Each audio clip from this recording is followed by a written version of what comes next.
Mais uma vez, boa noite a todos, sejam muito bem-vindos a essa casa de amor e caridade.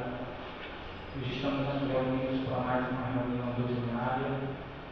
Antes do início dos trabalhos, os alunos rotineiros, todas as terças-feiras nós temos reuniões de estudos. Se vocês tiverem interesse em participar, as reuniões começam às 7h30, as portas estão abertas. Quem quiser pode juntar a nós. Toda sexta nós temos a reunião doutrinária, a partir das 20 horas. E nós também realizamos aqui na Missão Espírita a campanha do Quilo, que consiste em doação de alimentos para famílias carentes. No terceiro sábado de cada mês, nós realizamos a entrega de cestas básicas para cerca de 25 famílias. Se vocês tiverem interesse em se juntar a nós, podem doar, se não uma cesta básica, mas pelo menos 1 quilo de alimento ali na frente, tem uma cestinha, se quiser pode trazer 1 quilo, a gente vai juntando 1 quilo de uma pessoa, 1 quilo de outra, vai fazendo novas cestas e entregando a mais pessoas que têm necessidade de alimento material. E para o início dos trabalhos, nós vamos convidar nosso irmão Ayrton para a leitura do Pão Nosso, a lição 157, o Filho Egoísta.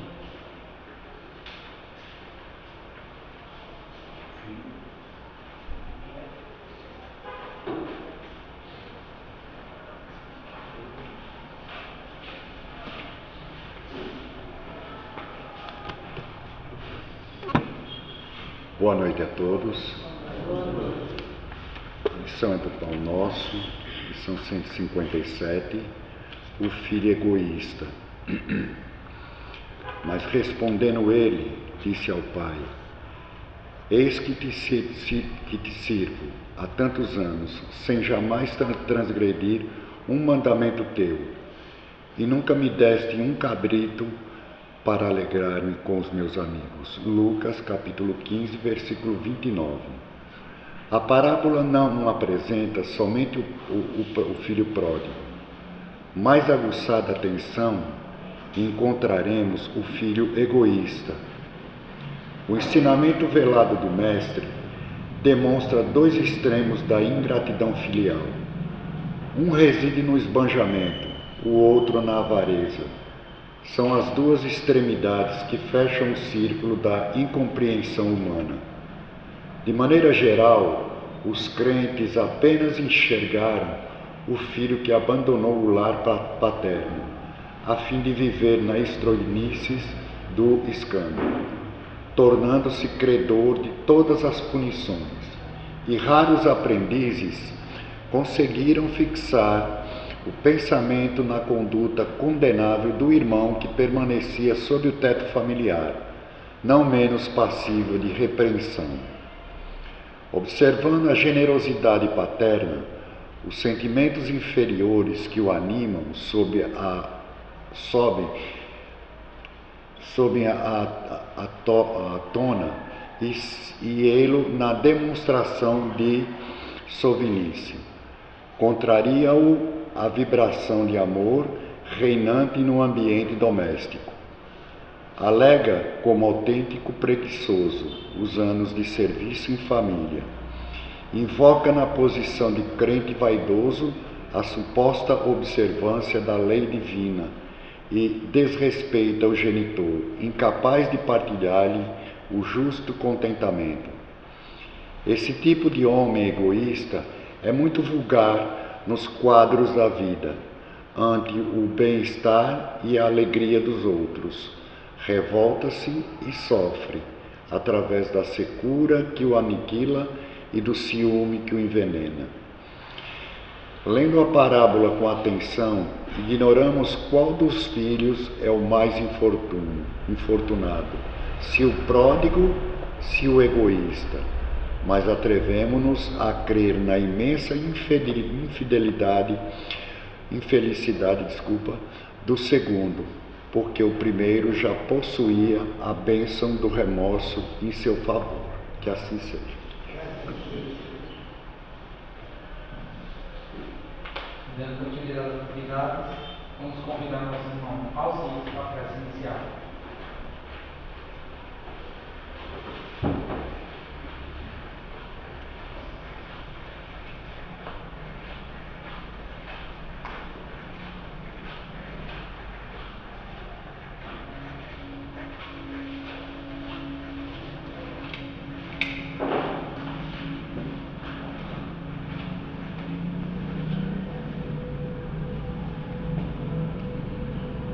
Jesus amigo, agradecido encontramos-nos por mais essa oportunidade, Senhor, de comungarmos nessa casa, escola de oração e aprendizado, juntamente com os nossos irmãos encarnados e desencarnados, com os nossos afetos e também com os nossos desafetos, construídos por nós mesmos na estrada da ignorância. Como é gratificante, amigo Jesus, estarmos sob a proteção dos emissários de paz e de amor, que conhece a cada um aqui presente, sobre a luz do Consolador, que tira o véu da ignorância, nos permitindo conhecer o que somos, de onde viemos, o que estamos fazendo aqui e para onde vamos. Nós, criaturas ainda, Senhor, tão impregnados de rituais e dogmas, que ainda aflige as nossas caminhadas, mas envolve-nos, Senhor, nessa atmosfera de paz, que o nosso irmão palestrante da noite, com seu verbo contagiante, possa ser envolvido tocando as nossas indiferenças, e que possamos ter uma noite de muito aprendizado, de reflexão, que essas vibrações de amor, Jesus amigo, atinja tantos lares desta cidade de amor, que necessitam do teu auxílio, mesmo indistintamente, Senhor, da ignorância que prevalece. Envolve-nos, Jesus, nessa faísca do teu amor, que assim seja.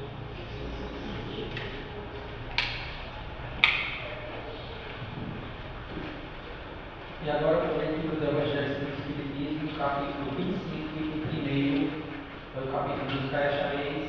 Vamos convidar a nossa irmã Tânia para ler o texto que chama Ajuda-nos e o céu te ajudará.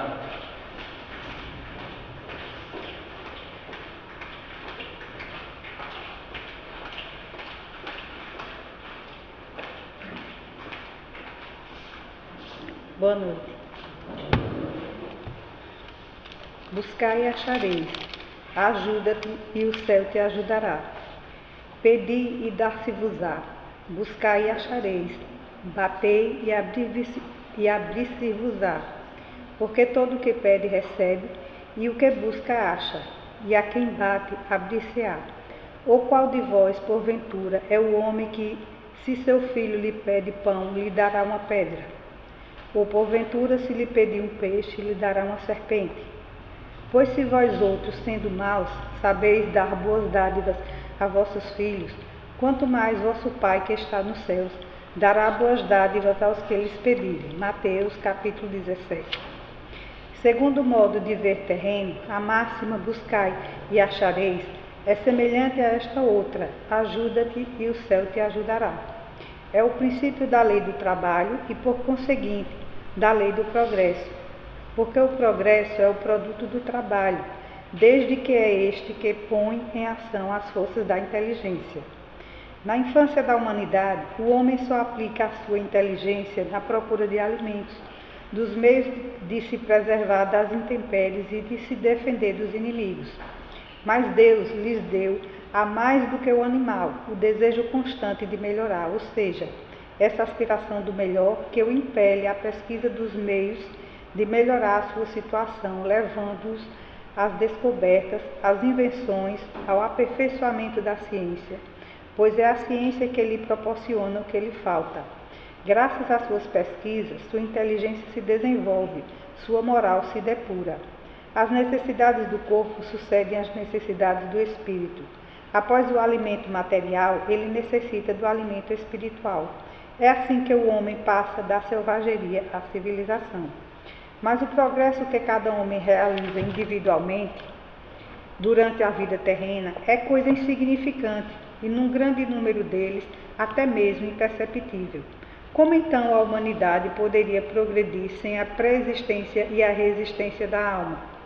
Se as almas deixassem a terra todos os dias, para não mais voltar, a humanidade se renovaria sem cessar com as entidades primitivas que teriam tudo a fazer e tudo a aprender. Não haveria razão, portanto, para que o homem de hoje fosse mais adiantado que o dos primeiros tempos do mundo, pois que para cada nascimento o trabalho intelectual teria de recomeçar. A alma voltando, ao contrário, com o seu progresso já realizado e adquirido de cada vez alguma existência a mais, vai assim passando gradualmente da barbárie à civilização material e desta à civilização moral. Se Deus tivesse liberado o homem do trabalho físico, seus membros seriam atrofiados. Se o livrasse do trabalho intelectual, seu espírito permaneceria na infância, nas condições instintivas do animal. Eis porque ele fez do trabalho uma necessidade e lhe disse: busca e acharás, trabalha e produzirás. E dessa maneira serás filho das tuas obras, terás o mérito da sua realização e serás recompensado segundo o que tiveres feito. É em virtude da aplicação desse princípio que os espíritos não veem poupar ao homem o seu trabalho de pesquisar, trazendo-lhe descobertas e invenções já feitas e prontas para atualização, de maneira a só ter que tomá-las nas mãos, sem querer o incômodo de um pequeno esforço, nem mesmo de pensar. Se assim fosse, o mais preguiçoso poderia enriquecer-se e o mais ignorante tornar-se sábio, ambos sem nenhum esforço, e atribuindo-se o mérito do que não haviam feito.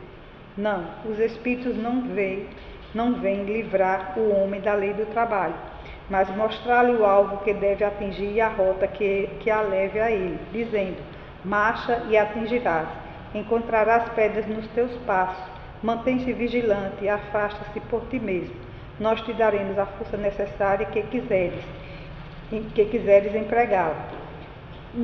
Segundo a compreensão moral, essas palavras de Jesus significam o seguinte: pedi a luz que deve clarear o vosso caminho, e ela vos será dada. Pedi a força de resistir ao mal, e tereis. Pedi a assistência dos bons espíritos, e eles virão ajudar-vos. E como o anjo de Tobias, vos servirão de guias. Pedi bons conselhos, e jamais vos serão recusados. Batei à vossa porta, e ela vos será aberta. Mas pedi sinceramente, com fé, fervor e confiança. Apresentai-vos com humildade e não com arrogância, sem o que sereis abandonados às vossas próprias forças, e as próprias quedas que sofreres constituirão a punição do vosso orgulho. É esse o sentido dessas palavras do Cristo: buscai e achareis, batei e abrir-se-vos-á. Que assim seja. E agora, com muita alegria, a gente recebe nosso ilustre irmão, nosso querido irmão Luiz Antônio, que vai falar sobre o tema Jesus, poder e da humanidade. Precisamos muito dessas palavras. Luiz, a casa sua.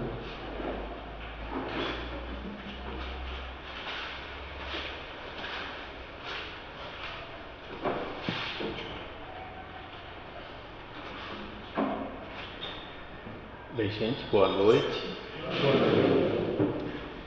Vamos rogar a Jesus que possa iluminar o nosso coração, a nossa mente, que possa nos dar os recursos saudáveis da capacidade de desenvolvermos a nossa inteligência e nessas breves reflexões acrescentarmos valores, acrescentarmos entusiasmo, esperanças, para de fato ter um valor real de nos encontrarmos aqui reunidos por uma causa tão valiosa, estudarmos o Evangelho de Jesus. A doutrina espírita estabelece que Jesus é modelo e guia para a humanidade. Como nós entendemos isso? De que forma Jesus se torna um modelo e um guia? Nós entendemos isso? Como reagimos a essa informação? Porque nos é trazido diante do caminhar da inteligência humana uma visão que se modifica época a época. É bem verdade que a diversidade muito ampla das crenças, das religiões, estabeleceram na história humana visões muito particulares de uma relação com Jesus. Nos trouxeram certezas de que Jesus é o Cordeiro de Deus, é o que tira o pecado do mundo. E a nossa relação com Jesus, ela se dá sempre de uma forma simplória. Atribuímos toda a responsabilidade a Jesus e a nós nos cabe apenas verbalizarmos que cremos em Jesus. Mas Jesus, ele traz uma filosofia existencial que nos convoca a práticas extremamente desafiadoras. Diante do que revela a doutrina espírita, nós vamos encontrar em um livro muito bonito, A Caminho da Luz, do Emmanuel, que dita essa obra com temáticas muito abrangentes ao nosso saudoso Chico Xavier. E lá existe uma parte da obra que retrata essa importância de Jesus para a Terra, retratando até alguns momentos em que Jesus se aproximou da Terra, em que foram dois momentos emblemáticos para a Terra. Na Gênese de Allan Kardec, a gente encontra a informação que Jesus é um ser superior que se responsabiliza pela trajetória da evolução moral da Terra. E que quando a Terra, ainda sendo uma poeira cósmica na atmosfera, Jesus vibrava para que essa poeira fosse condensada para a formação do próprio planeta. Veja que ligação Jesus tem com o nosso mundo, com a nossa galáxia. Obviamente que uma equipe de espíritos. E lá no A Caminho da Luz vai nos dizer que o primeiro momento em que Jesus tem uma relação direta com a Terra é quando, porque o nosso planeta quando surge, ele surge como uma bola incandescente, uma bola de fogo. A gente vai ver isso de forma detalhada no livro A Gênese, em que esse calor faz com que os elementos da atmosfera desçam para a Terra e aí vai constituir as planícies, os mares, os rios, as montanhas, tudo de forma detalhada lá na obra. A gente encontra em bilhões de anos, né? Olha a ação de Jesus para com o nosso mundo. E em um outro momento agora, quando a Terra, porque a Terra aí foi fazendo esse trabalho, né, em bilhões de anos para que ela fosse esfriada, e à medida em que esses elementos iam se juntando com a água, aí surgiam outros elementos, ia esfriando essa bola de fogo, porque a Terra, o centro dela ainda é essa bola de fogo. Mas as camadas que foi construindo nesses bilhões de anos, foi criando nessa superfície a possibilidade de surgir a vida. E aí vem a vida virose, né? Melhor dizendo, a vida em que vai se programando, se constituindo, progredindo dos vírus, para que depois venha a vida vegetal, a vida animal, até que pudesse chegar à habitação da terra, a vida hominal.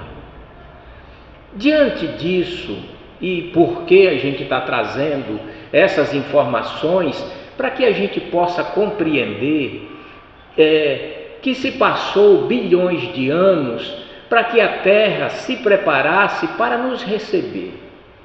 E era uma terra primitiva, onde havia uma confusão muito grande, os pântanos, e isso foi se modificando até que pudesse chegar a primeira vida hominal, mas ainda uma vida primitiva, ainda uma vida instintiva, ainda o homem selvagem. E será que aquele homem selvagem somos nós? O que é que a gente acha? A gente pensa, né, a gente cria uma atmosfera religiosa, né?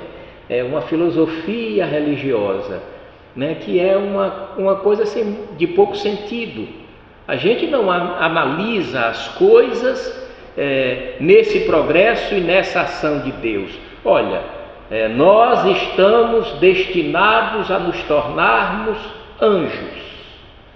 Nós seremos espíritos puros, espíritos perfeitos. Mas como alcançaremos essa perfeição? Como nos tornaremos puros? A gente imagina que seja num dado momento em que um santo bata uma varinha de condão e nos transforme todos automaticamente. A gente não quer analisar essa jornada natural do progresso, do conhecimento. À medida em que vamos vivendo as experiências, iremos fazendo escolhas. E aí a nossa jornada, na nossa caminhada, a gente vai deixando algumas coisas, acolhendo outras, modificando aqui e ali. Até que nós vamos encontrar de novo a doutrina espírita nos trazendo a estrela de Capela, da constelação de Costeiro, uma estrela que habitava espíritos moralizados que estavam vivendo um momento de avanço em sua moralidade. Mas existia ali, e essa estrela ela tem uma relação com a Terra. E é impressionante quando a Terra ela vai mudando o seu eixo. Isso tudo na natureza, gente, com bilhões de anos, e quando ela vai entrando em uma vibração de determinadas estrelas nesse universo, essas estrelas passam a influenciar a nossa Terra, assim como a Lua, assim como o Sol. Sol que a Lua e o Sol ela traz a coisa física, e essas influências dessas estrelas no campo da moralidade faz com que toque agora cada um de nós nessa proposta. Mas nós, na particularidade de cada ser que somos nós que decidimos o momento que queremos de fato abraçar uma proposta nova. E diz a literatura que em um dado momento a Terra, um planeta primitivo, uma sociedade ainda a fazer, conturbada, violenta, desce aqui espíritos da estrela Capela para influenciar de forma positiva os habitantes da Terra. Veja que coisa extraordinária. Os que vieram eram os rebeldes, os que não conseguiam alcançar o avanço daquela estrela, onde a sua sociedade trazia um comportamento ético-moral e que aqueles teimosos não aceitavam. Então a misericórdia de Deus, querendo aproveitar a construção que eles já tinham, só que não conseguiam seguir adiante aos avanços daquele mundo, trazem ele para habitar a nossa terra. Então são criaturas de avanço intelectual, e aí criam as pirâmides, influenciam a nossa mudança, trazendo informações que até então nós não tínhamos capacidade de absorver, porque nos faltavam ainda esse caminhar, essa jornada de aprendizado. Ainda hoje, com toda a parafernália tecnológica, não se sabe como foi possível construir as pirâmides. Ainda hoje, a própria ciência não consegue entender como é que aquele povo, naquela época onde não tinha máquinas, tudo era na mão, conseguiram construir as pirâmides do Egito, denotando o que seja um avanço intelectual e a capacidade de desenvolver coisas extraordinárias.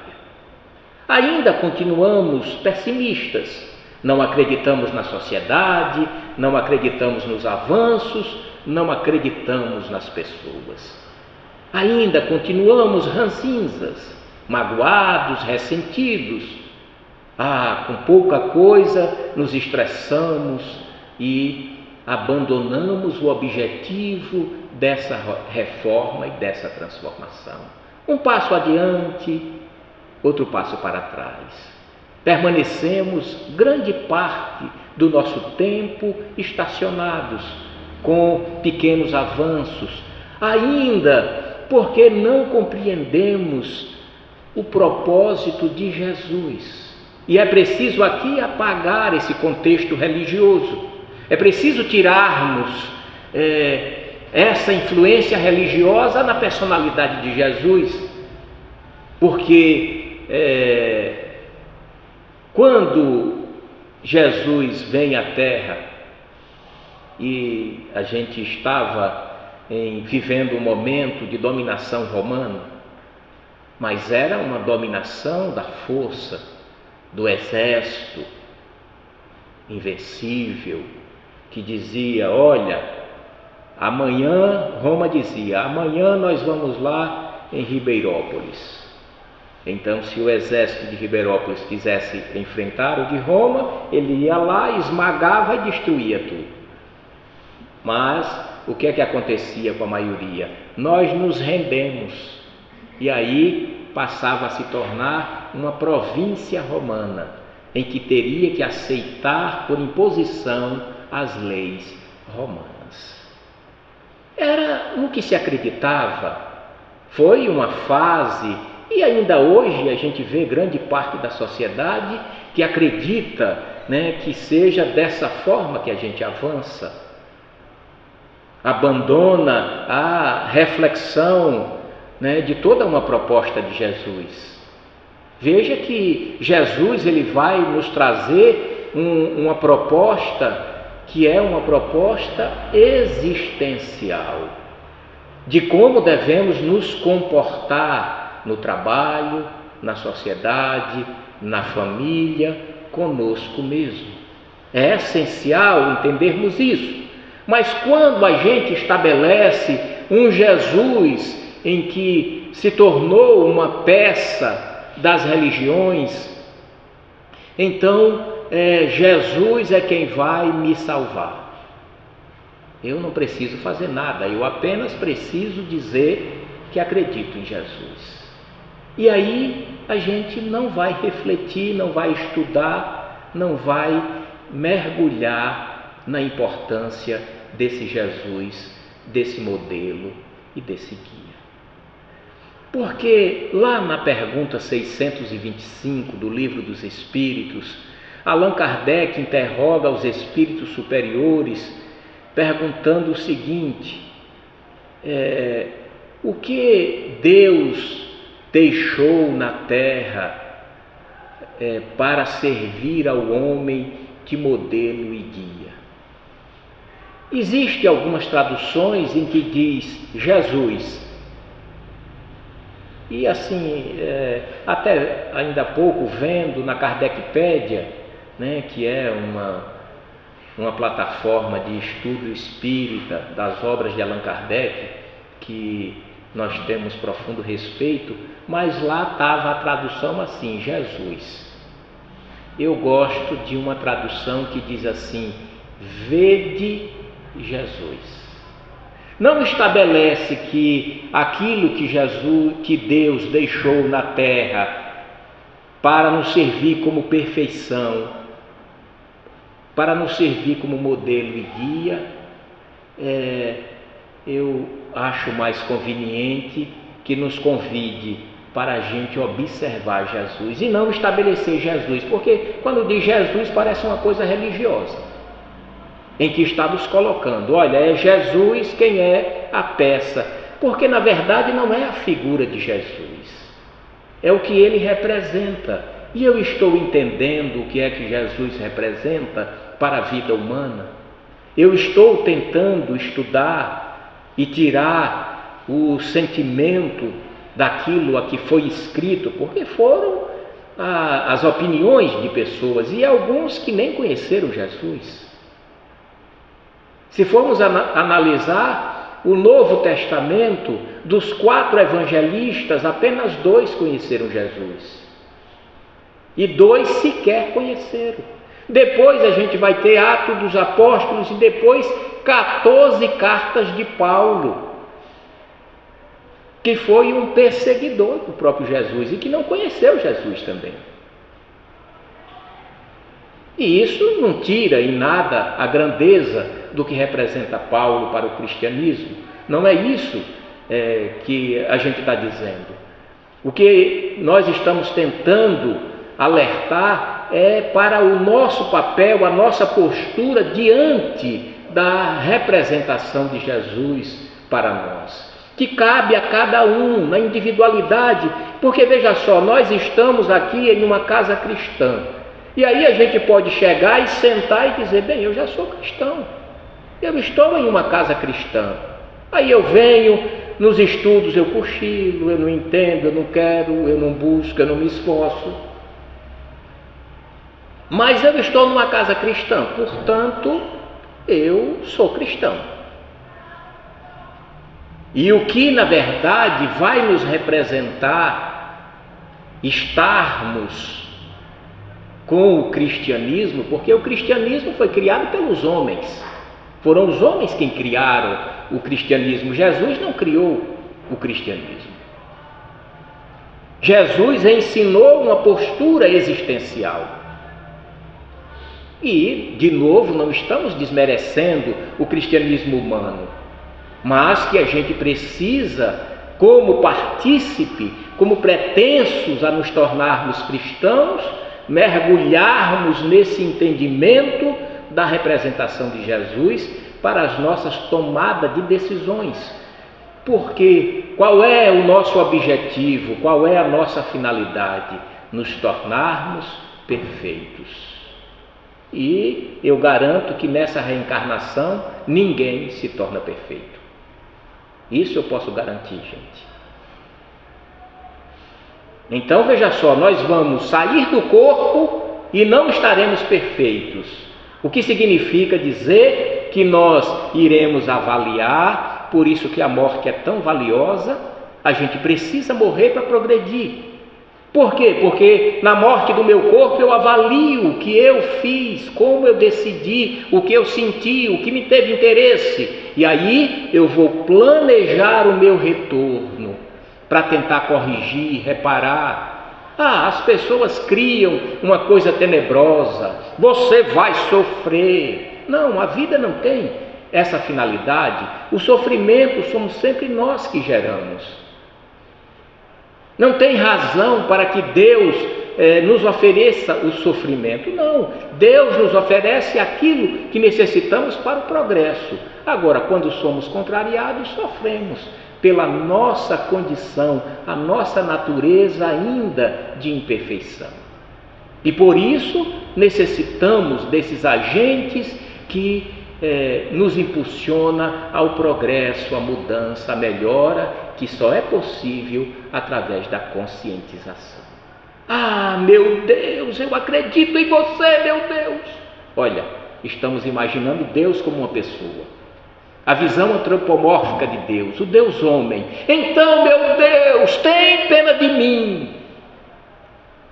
Olha só. Foi bem interessante esses dias, em um enterro de um familiar, uma tia querida, aí a família trouxe um pároco para celebrar a missa de corpo presente.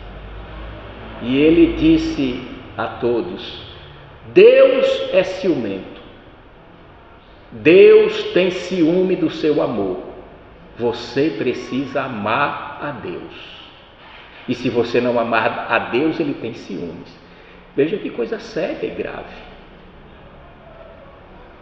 porque nós aí estamos estabelecendo uma relação com uma pessoa, com uma individualidade, e uma pessoa ainda com defeitos graves, que se Deus tivesse ciúmes, ele não poderia ser Deus, porque ele deixaria de ser perfeição. Nós não estamos perfeitos, embora não atingiremos a perfeição de Deus, porque nos falta até um sentido para entender Deus, nem é bom a gente pensar nisso, né? Mas analisando a perfeição que vamos alcançar é uma perfeição nossa, íntima, de mudança das nossas más inclinações.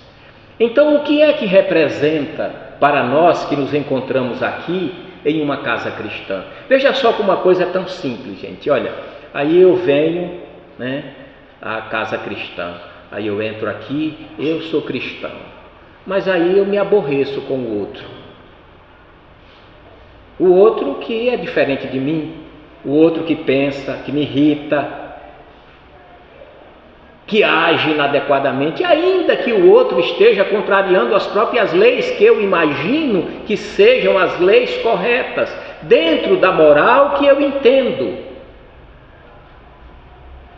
Aí, bem, e agora? Se eu estou sentindo isso, como é que eu faço para conviver com esse cristianismo? Veja como nós precisamos agora entender o que seja esse cristão, que é essa luta que a gente precisa travar para nos tornarmos melhores. Obviamente que a gente vai cair, tropeçar, mas a gente precisa querer caminhar diante dos ensinos de Jesus. Porque Jesus, ele vai dizer assim: eu sou a luz do mundo. Bem, o que é a luz do mundo então? Jesus é a luz do mundo, então quem for cristão vai ter luz, quem não for cristão não terá luz. Porque a gente tem assistido também alguns líderes religiosos, teve um vídeo aí, de um bispo católico metendo no seco no espiritismo, e chegando a dizer assim: quem frequenta a igreja e que frequenta o espiritismo está com o diabo. Então, veja só o que é que a gente está tentando dizer. Bem, se eu penso isso, como é a minha crença? Como é estruturada a minha crença desse progresso? Aí por isso que a gente criou as fantasias de um céu, de um inferno.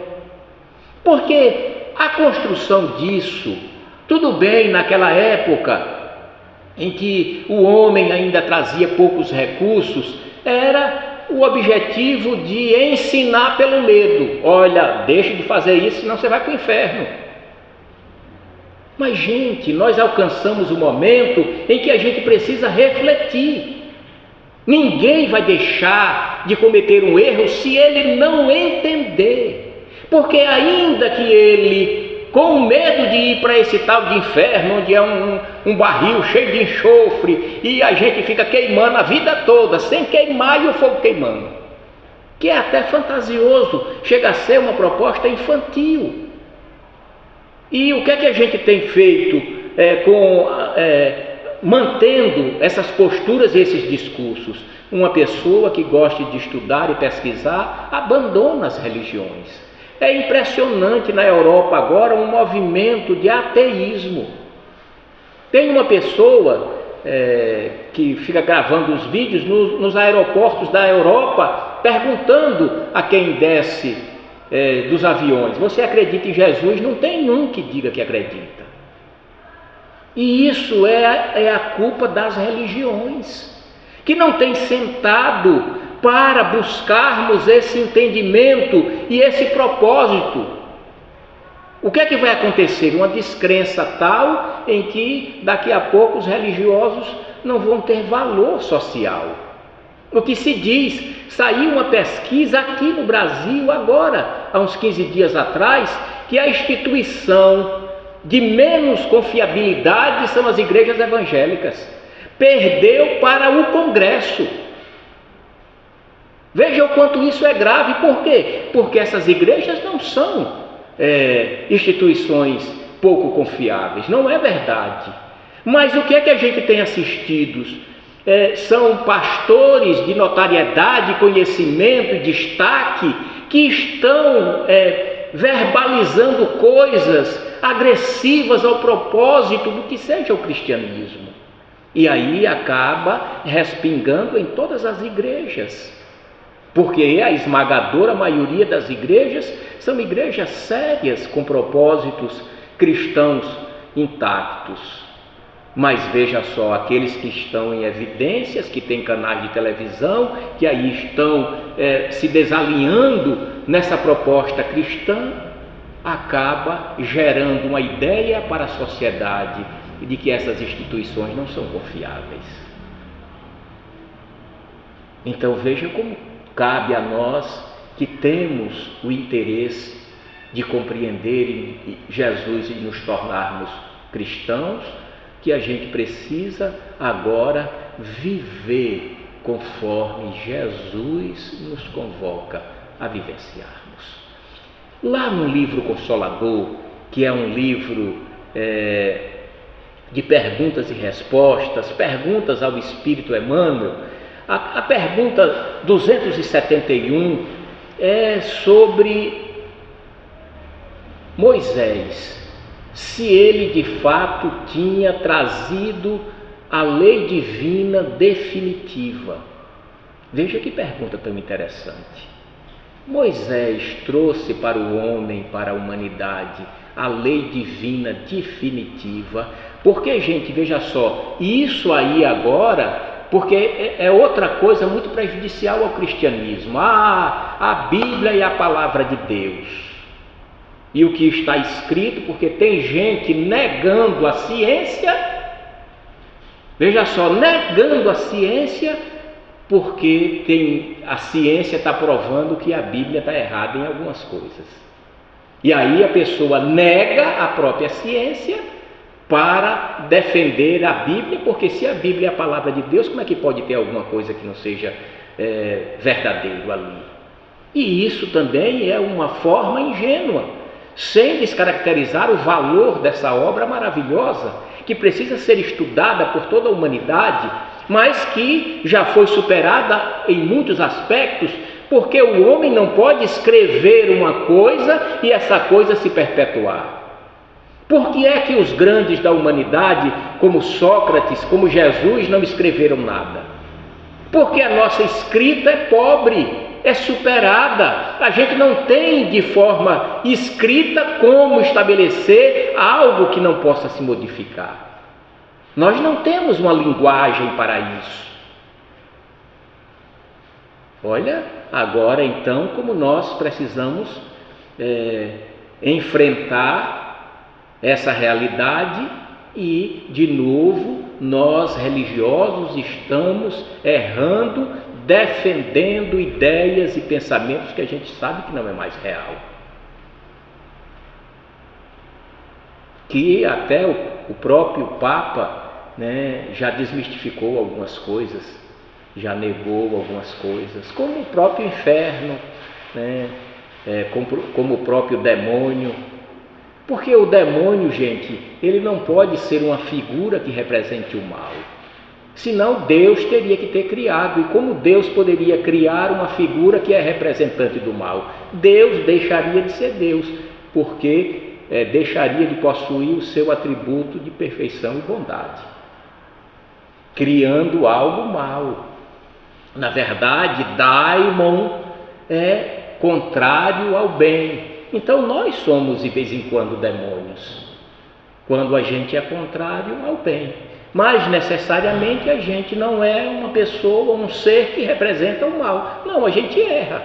E quase sempre são esses erros que nos orientam, são esses erros que nos educa, que nos ensina, que nos torna melhores. Aí a gente precisa trazer agora para o campo da relação. Como é que eu vou viver em família? Como eu posso amar o meu esposo, a minha esposa, o meu filho? Aí o esposo inconsequente, a mulher ciumenta, o filho desobediente, o patrão exigente, o empregado relapso, o vizinho que nos perturba. Como eu posso ser cristão enfrentando esses núcleos? A proposta cristã é justamente para isso. Aí Jesus vai nos dizer que a gente deve amar ao inimigo, ser caridoso com o criminoso, que eu devo amar ao meu próximo.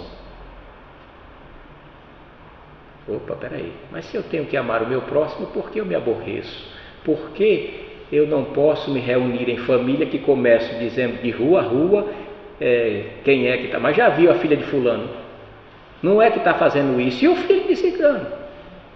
Então veja, é um exercício que a gente não está prestando atenção, o que essas práticas fazem conosco. A gente acaba desenvolvendo uma forma de olhar para o outro com crítica. Mas a proposta de Jesus é para que a gente aprenda a olhar com amor. E como eu posso olhar com amor para um homossexual, para uma prostituta? Olha os valores, né? Porque a gente imagina que ali não é uma criatura de Deus. Dentro dos nossos conceitos, a gente já estabelece que é uma pessoa fora dessas condições. Mas e é verdade isso, gente? Não está faltando uma maturidade para que a gente possa entender que Deus tem colocado todas essas experiências para nos dar a oportunidade de melhorar. Olha que coisa extraordinária. Mas Jesus nos disse que nós somos o sal da terra. Olha, somos nós que somos o sal da terra. E nós, aí, o que é que o sal faz? O sal dá sabor. Então nós precisamos dar sabor à terra. E aí, agora é nessa relação de compartilhamento entre nós. E é impressionante como nós nos unimos, como nós somos fortes, como conseguimos tantas coisas. Quando estamos sozinhos, somos frágeis. O Bezerra de Menezes chega a dizer, né, que os sonhos de uma pessoa que sonha só é sonho. Mas os sonhos de pessoas unidas por aquele sonho, aí realiza. Se torna realidade. Então veja como nós precisamos agora renovar os nossos conceitos e passarmos a nos relacionar com essa consciência. Porque lá, depois que Kardec pergunta na questão 625, né, o que Deus deixou para a Terra, de perfeição para nos servir de modelo e guia, vê de Jesus, Kardec vai dar uma nota e vai dizer que Jesus é o modelo de perfeição moral pela qual a humanidade deve seguir. Aí o que é que a gente tem entendido? Veja só, gente,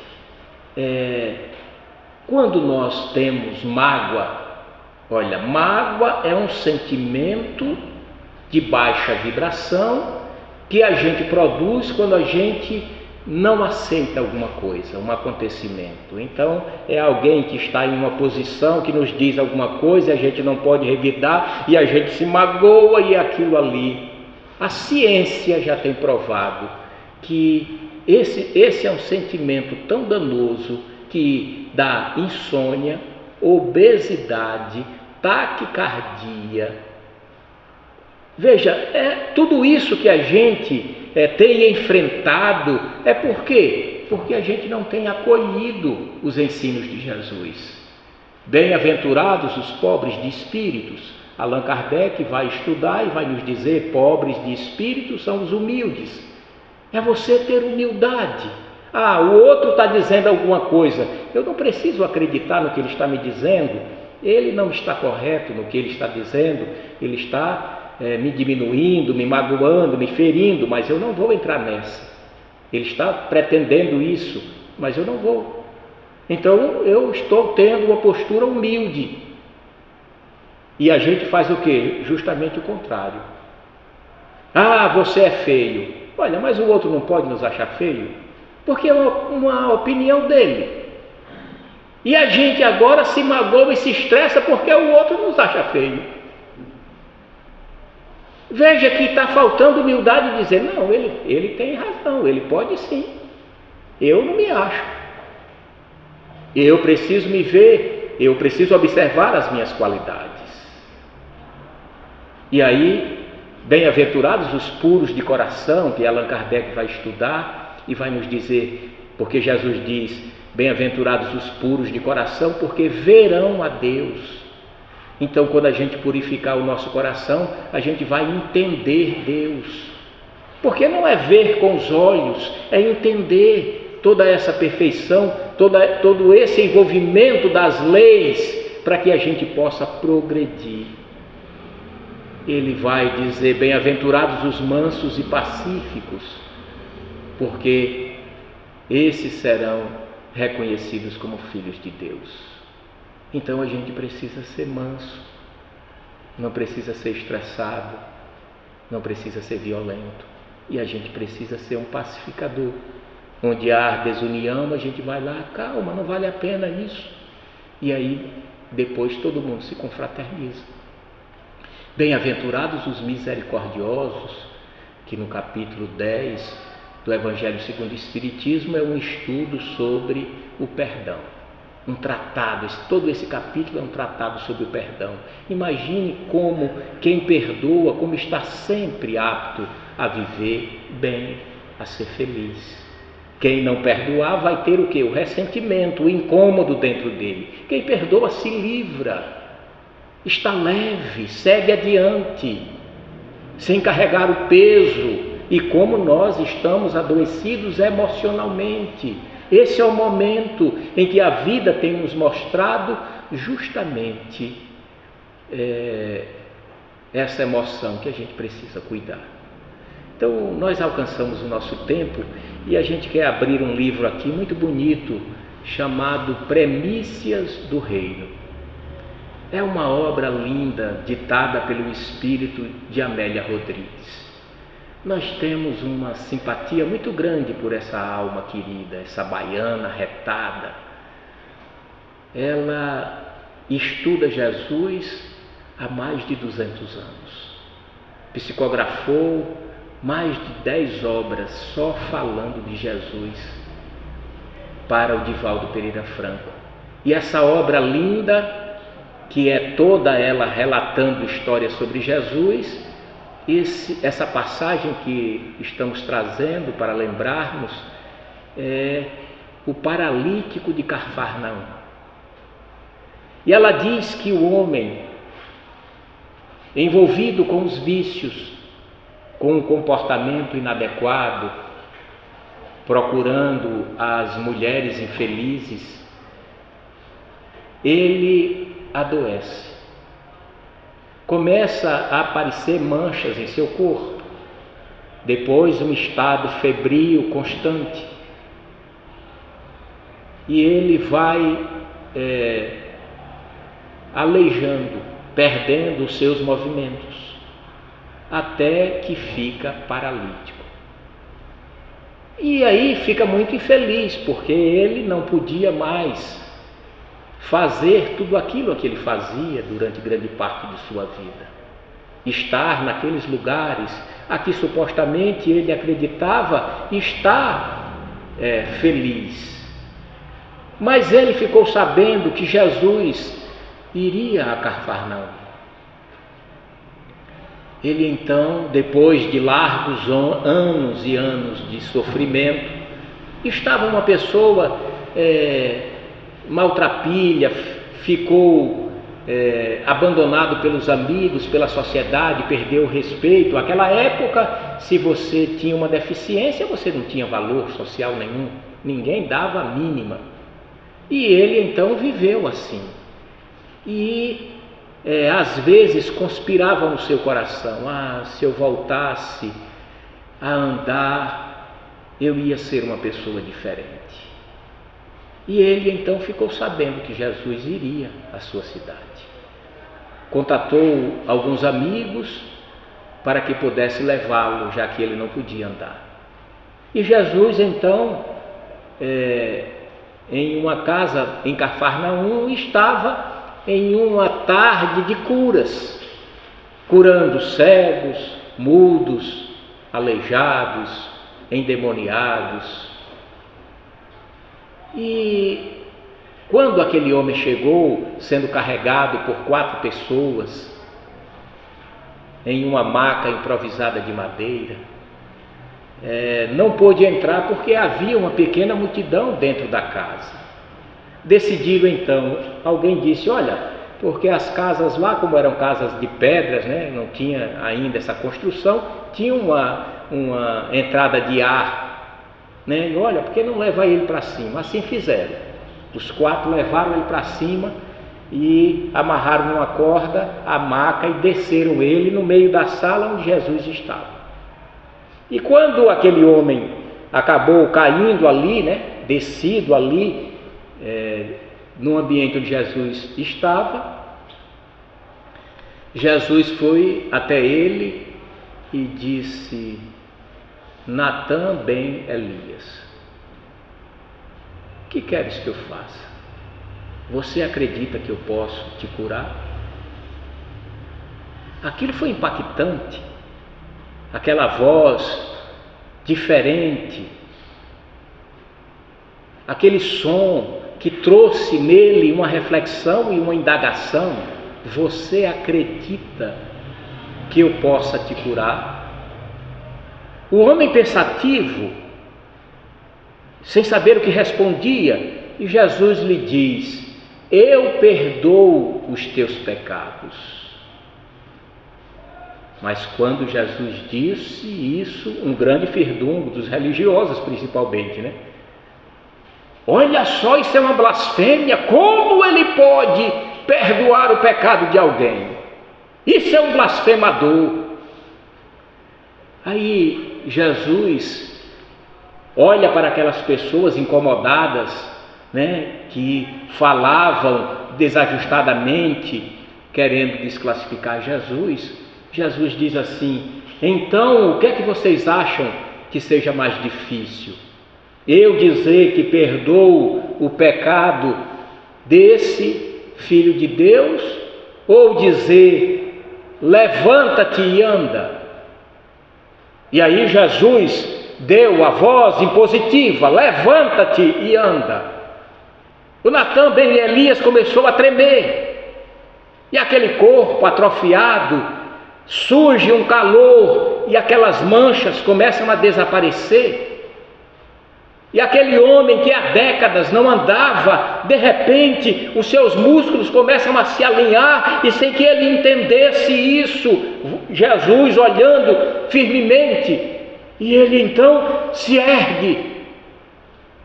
E Jesus diz: pegue a tua cama e vai. E aquele homem então pega aquela cama improvisada e sai saltitando, gritando hosanas, aos berros de que estava curado. De repente um silêncio. Ninguém compreendera o que aconteceu. Mas como podia? Todo mundo sabia que aquele homem era um aleijado. E como isso se deu?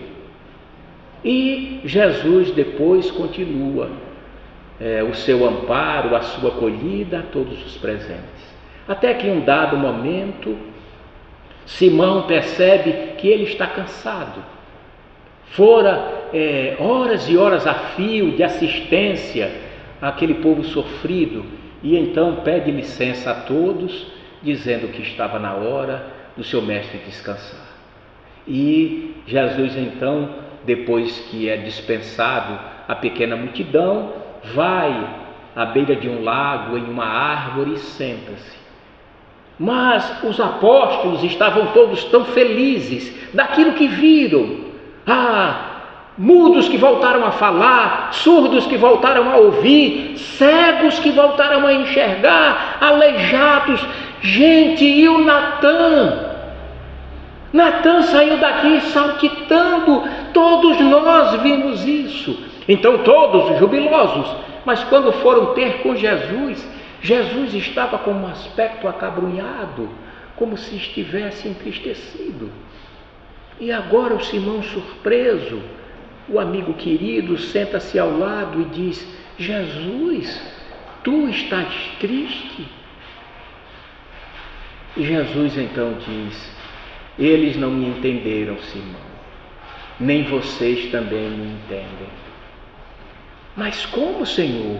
Por que dizes que nós não o entendemos? Não percebes a beleza de tudo que aconteceu neste dia? Simão, aqueles homens voltaram às práticas de sua vida, no qual foram as práticas que causaram as suas enfermidades. O Natanael, encontra-se agora em um lugar duvidoso, mostrando o seu corpo, sendo acariciado por mulheres de mau vida, bebendo e dizendo que agora deve beber para recuperar o tempo perdido. Eu não fui entendido, eu não estou sendo entendido, porque a boa nova vem convidar a criatura na terra ao esforço da sua redenção. É preciso compreendermos e a humanidade enfrentar as dificuldades com equilíbrio e confiança, para que o resultado de sua esperança construa a sua evolução. Então, que todos nós, meus queridos, possamos olhar para as nossas vidas, para os valores que damos às coisas e aos sentimentos e como estamos agindo, para que a gente possa, cada um na sua individualidade, na sua particularidade, responder a si mesmo: eu estou sendo cristão. Pensemos nisso, porque Jesus continua sendo nosso modelo e guia e nos ama intensamente. Muita paz.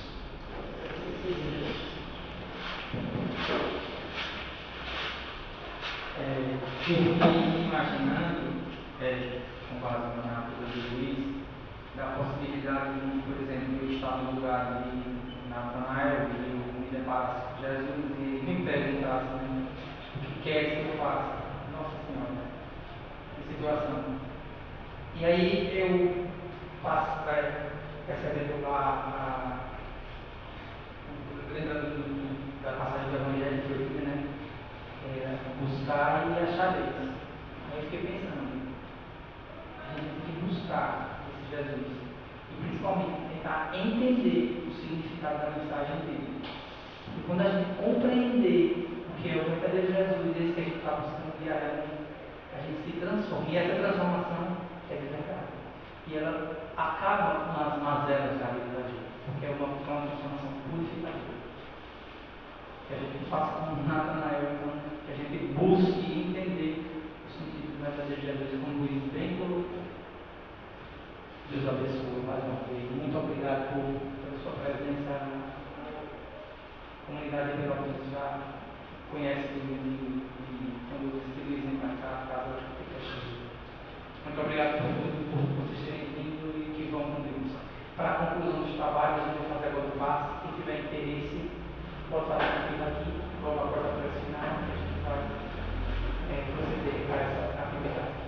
E para a prece final, como de costume, a gente não quer liberar, a gente pede que você faça mais essa última doação para a gente. Deus abençoe.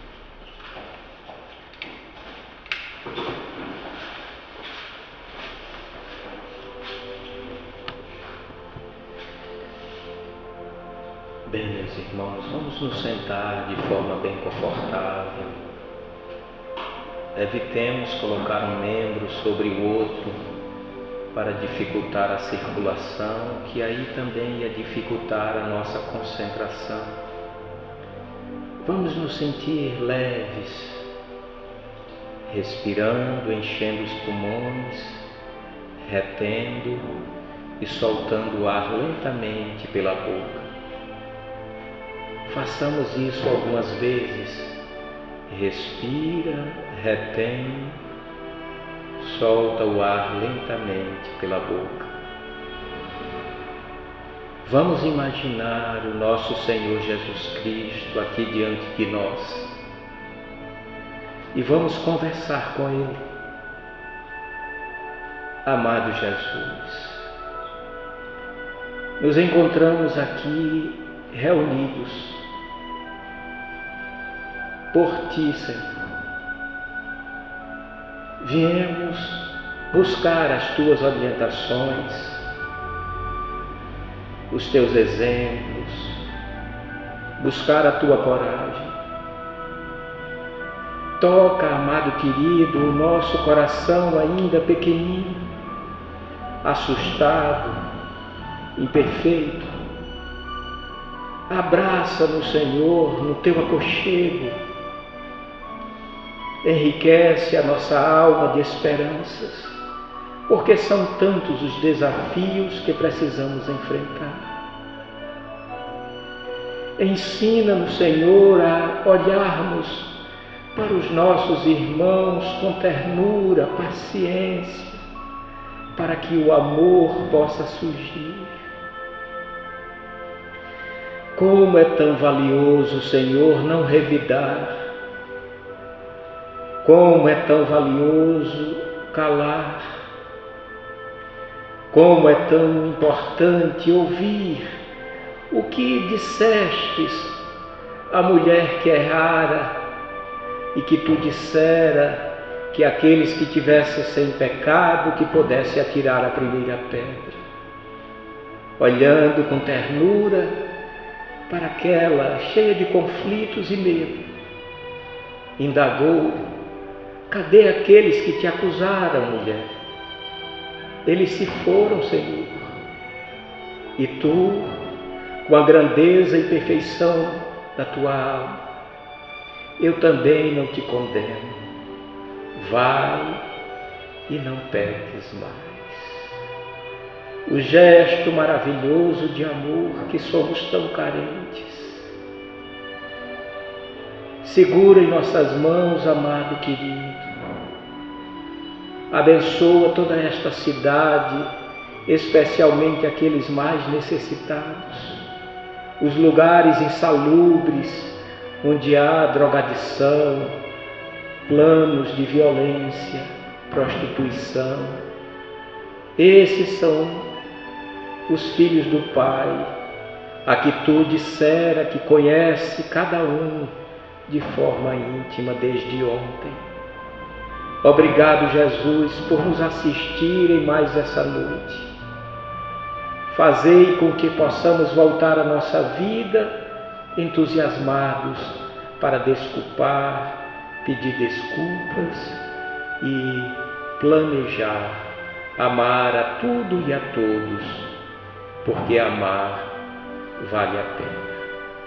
Muita paz.